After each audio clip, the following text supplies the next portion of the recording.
Under hand barbell row versus over hand barbell row. Back muscle growthக்கு இதுல எது best? நிறைய லிஃப்டர்ஸ் என்ன நினைச்சிட்டு இருக்காங்கன்னா row is just a row, எப்படி பிடிச்சி போடுறோங்கிறது முக்கியம் இல்லை. பட் ட்ரஸ்ட் மீ, இந்த ஒரு சின்ன விஷயம் உங்க பேக் growthல ஒரு பெரிய வேலையை பண்ண போகுது. எது ஸ்ட்ராங் அண்ட் வைடர் பேக்கை பில்ட் பண்ணும். இன்னைக்கு நான் இதை தெளிவா biomechanics, muscle activation, benefits, mistake எல்லாத்தையும் வச்சு சொல்றேன். பார்பல் ரோ பண்றது மூலியமா நீங்க உங்க lats, rhomboids, traps, rear delt, spinal erectors இது எல்லாத்தையுமே பிரைமரி மசிலா ஆக்டிவேட் பண்றீங்க.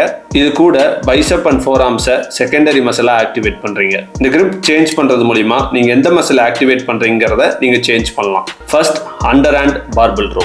இந்த மூமெண்ட்ல உங்க பாம் மேல ஃபேஸ் பண்ண மாதிரி இருக்கும், உங்க எல்போஸ் பாடிக்கு க்ளோஸா இருக்கும். மசில் ஆக்டிவேஷன், இந்த மூமெண்ட் போடுறது மூலியமா உங்க லோவர் லேட்ஸை நல்லாவே ஆக்டிவேட் பண்ணுவீங்க. பைசப் ஆக்டிவேஷனும் ரொம்பவே ஜாஸ்தியா இருக்கும். பெனிஃபிட்ஸ், இந்த கிரிப்ல நிறைய வெயிட்ஸ் லிஃப்ட் பண்ண முடியும். பேக்கோட திக்னஸ் நல்லாவே இம்ப்ரூவ் ஆகும்.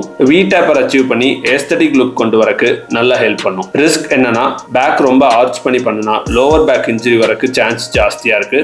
எக்ஸசிவ் லோட் பைசப்ல இருக்கறனால டெண்டான் ஸ்ட்ரெயின் ஆகவும் சான்ஸ் இருக்கு. இந்த மூவ்மெண்ட் பெர்ஃபார்ம் பண்றதுக்கு ஒரு டிப் என்னன்னா, முடிஞ்ச அளவுக்கு எல்போவை பாடி கூட டக் பண்ணி பண்ணுங்க. ஓவர் ஹேண்ட் பார்பல் ரோ, இந்த மூவ்மெண்ட்ல பாம் கீழே ஃபேஸ் பண்ணி இருக்கும், எல்போஸ் லைட்டா ஃபிளேர் அவுட் ஆயிருக்கும். மசில் ஃபோக்கஸ், உங்க upper back and mid back, அதாவது உங்க ட்ராப்ஸ் அண்ட் ராம்பாய்ட்ஸ் நல்லாவே ஆக்டிவேட் ஆகும். ரியர் டெல்ட்டோட இன்வால்வ்மெண்ட் ரொம்பவே ஜாஸ்தியா இருக்கும். பெனிஃபிட்ஸ் என்னன்னா, overall back with and posture correct பண்றதுக்கு இந்த மூவ்மெண்ட் ஹெல்ப் பண்ணும். பைசப் ப்ராப்ளம் இருக்கிறவங்களுக்கு இது ஒரு சேஃபான மூவ்மெண்ட். ரிஸ்க் என்னன்னா, ரொம்ப மொமெண்டம் யூஸ் பண்ணி பண்ணுனா பேக் ஆக்டிவேஷனே இருக்காது.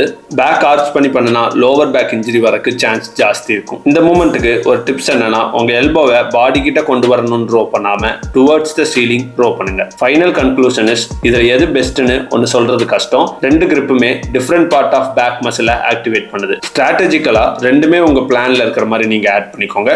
உங்களை பொறுத்த வரைக்கும் எந்த கிரிப் பெஸ்டா உங்க பேக்கை ஆக்டிவேட் பண்ணுதுன்னு கீழே கமெண்ட்ல சொல்லுங்க.